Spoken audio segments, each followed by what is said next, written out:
the demands are much higher to get good jobs. But that ability to transit, there is no mediating institution. Because the necessary basic institutions themselves are collapsing. You need a good primary education, a good secondary education to be able to go to university. But if you've had a lousy primary education and a lousy high school, That's right. all the scholarships in the world are not going to help you pass. And if you are, failing, and most people don't get scholarships, they're building up student debt, 6 years, they drop out. They don't have a chance. And that's the sense in which the place you start with, the family you grow up in, dooms you or makes you successful. I'm here today with Dr. Rajan, professor of finance at the Booth School at University of Chicago. We're here to discuss his book, The Third Pillar, How State and Markets Have Left Communities Behind. Thanks for joining us. Thank you for having me. What spawned this book? Well, it's part of a evolution, in a sense. Going to the University of Chicago, sort of appreciating markets, writing about how markets are, really valuable, seeing the crash and seeing the consequences of market failure, and then trying to understand why the system, which has been so beneficial for us after World War II, is seemingly failing. But coming at it from the perspective of a natural conservative, I want to change the system, but I don't want to blow it up, because I think we've tried a lot of the alternatives that are being suggested, and they didn't work. So if we have a system that works, let's figure out why it's failing us and see if you can repair it, rather than saying, let's look again. How did you detect it's failing, and what do you think the causes are in terms of what's unfolded historically? Well, a symptom of its failing is both the policies that led up to the financial crisis and the crisis itself. But I think that's a symptom. That's not the fundamental cause. I do believe that what happens when there's massive technological change is, unless society adapts, the old systems stop working as well. And I think the promise of capitalism was equal opportunity to all. You come, as Dick Whittington did, into London, and you can make it to mayor. The promise of capitalism has disappeared for many people. It's no longer sufficient to just grow up and enter the market. And to have faith that your children will be doing better than you will do. And the faith in progress. Yeah. Unlike in the past, you're much more defined by where you started, who your parents were, and the community you grew up in.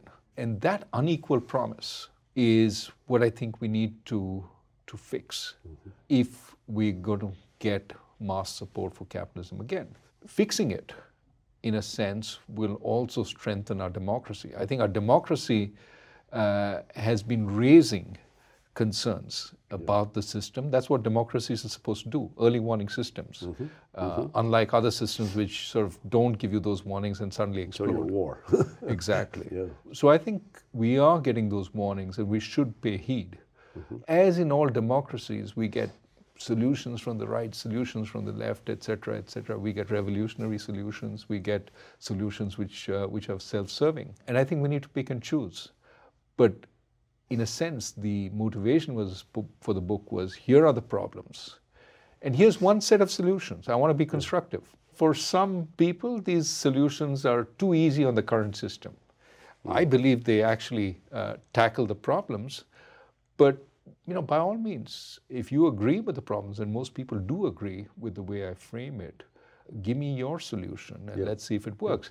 I do think that in your solution, you have to recognize, first, what kind of society do we want to live in? And if we think that society requires democracy and the freedoms that come with democracy, then the case I make in the book is very, very hard to live, to have a sustainable democracy without free markets. The two are sympathetical, not always pushing in the same direction, but they help each other. We need to regain that equilibrium. There has to be a balance between the two. Exactly. Just focusing on these two leads to a dehumanization a sense that people don't matter. Governments are about rules and bureaucracy and treating everybody sort of as names without any identity. Similarly, markets are about treating people at arm's length. The problem is they don't adjust for differences. In a sense, their very promise is defeated when you don't recognize that people come from different places, from different backgrounds, from different communities. If you don't adjust for that, if you don't make it possible to redress some of the ills that come from that. We need a bespoke suit, not a off-the-rack suit. Exactly. It's custom tailored to the traditions and other aspects of the community. And for people to have a sense of empowerment, that they control their fate somewhat. Not absolutely. We live in an integrated world, so levels of governance and who decides what obviously vary with the issue at hand. All the way up at the top and centralized encompasses all of the stimulants, but isn't sensitive to who it represents. Absolutely. All the way down is sensitive, but doesn't have the means to control the stimulants that can do you harm or cause you fear. And also may sometimes make it harder to work with the others. So go back to balance. That's the central word in the book. It's the balance between the three pillars we need to re-establish. And how do we get there from where we are? And I argue in the book that the weakest of the three pillars now is the community. Yes. And when I say community, people immediately have in mind I'm, one of those old-style communitarians on the one hand, or I'm a racist in disguise, wanting to go back to segregated communities. To tribes. Tribes. What I do think is that it is impossible to ignore the fact that the people around you and the place you grow up in has such a huge importance in what becomes of you. And what technology has done is has made the skills, the education, the values you have so much more necessary to succeed in this world. Much more so than in the past. In the second industrial revolution, that transition worked well in the US because you created a new structure, the high school. That's right. And it was free for everyone. That's right. And that allowed a lot of the native-born population that's right. To actually get jobs that the immigrant population couldn't do because the immigrant population, the Polish plumbers and the carpenters and so on, they were very skilled, but at the old-style work. The new work in the factories, the auto factories, the chemical factories, required trigonometry, chemistry, and that these kids had because they had gone through high school. And you and I talked a little bit earlier, Raj Chetty, identifying the geography. Right.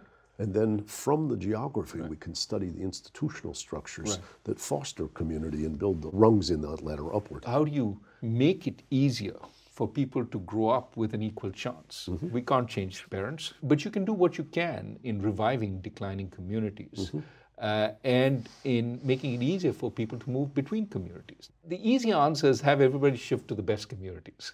But that's the wrong answer because it becomes prohibitively expensive to do that. And it's probably, you don't want a world with everybody in San Francisco and New York and nothing in between. You're going to say Fred Hirsch talked about positional goods in the old days, and now everybody crowding these two coastal cities you just described is not going to be an platform. answer. And in fact, over time, people will want to stay away, and the fact that we can work at a distance should make it possible to distribute people more widely and more equitably with economic activity there. But we have to make that transition. Today, what's happening is the place-based activity has disappeared. Those factory jobs, they have disappeared. There are service jobs in the many well-paying service jobs in the cities, but you need to get a good schooling. If the jobs have disappeared in your local area, social disintegration starts setting in, marriages break down, divorce rates up, teenage pregnancies up, and substance abuse and crime start moving in. And so social disintegration accompanies economic collapse. Yes, I'm from Detroit. I got a good taste of that growing up. You know exactly what happens. When people would say, well, this is an equilibrium, I'd say, well, you guys assuming a happy ending? Right. It just felt like a cauldron. It didn't feel like it was heading to a happy place. Of course, Detroit has its own history of leadership also during this period. So how do we revive these places that are collapsing? And it can't be revived from outside because the outside doesn't know what's going wrong. Right. And each community is unhappy in its own way, paraphrasing Tolstoy. And so how do you fix crime? If crime is, how do you fix substance abuse? How do you restore the health of the local school? Because what happens is as these go down, good people leave. The people who have the ability amplifying feedback. Exactly. That's right. So it's a vicious circle. You've got to reverse it. And that's what all we're my trying friends to do and in I Detroit. left Detroit Exactly. in the 70s. And we're starting to see some revival in some places in Detroit, but it's a hard effort. It's easier to break down. It's easier to try and stop it early. But when it's happened for a long time, it's much, much harder because there's very little raw material to start with. When society's not working, Right. even elites are afraid, but it creates a veneer of justification and may anesthetize a healthy response by society to rely on credentials and other things.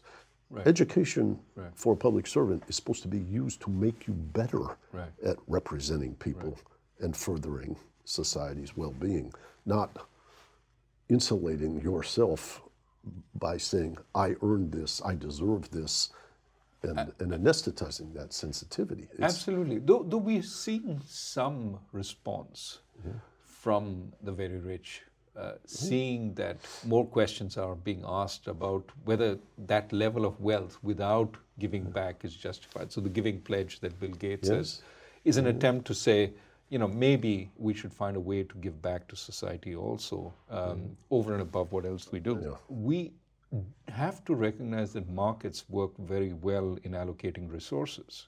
But we also have to recognize we need to protect the people in the markets, the point you made about Scandinavia. I mean, one of the things they have lived with is they're a small economy.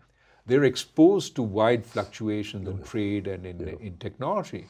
And as a result, they have to adapt quickly, which is why the worker has access to a bunch of resources, including the constant refrain, you better keep up with the times. The people in Sweden said, if we're not afraid, because we can be retrained, we get health care, we get pension, our kids get educated, we're going to go with that production possibility frontier. Exactly. So the unions work together with firms, together with the government, in making sure that there is this constant availability of resources to the work, but also a constant refrain that you better sort of pick up as you go. You don't have this phenomenon, you know, reading the book Janesville about the closure of the GM plant, and you read that some of the workers had really not touched computers. In this day and age, if you haven't touched computers, how far out of touch are you? People have to be given the resources to keep up, but then they must take advantage of those resources. A year or so ago, I read a biography by Jeremy Edelman about Albert Hirschman. And what it came out from that reminded me of you, which is that Hirschman was very refined intellectually, but he kept going out searching for what are the problems to apply my mind to.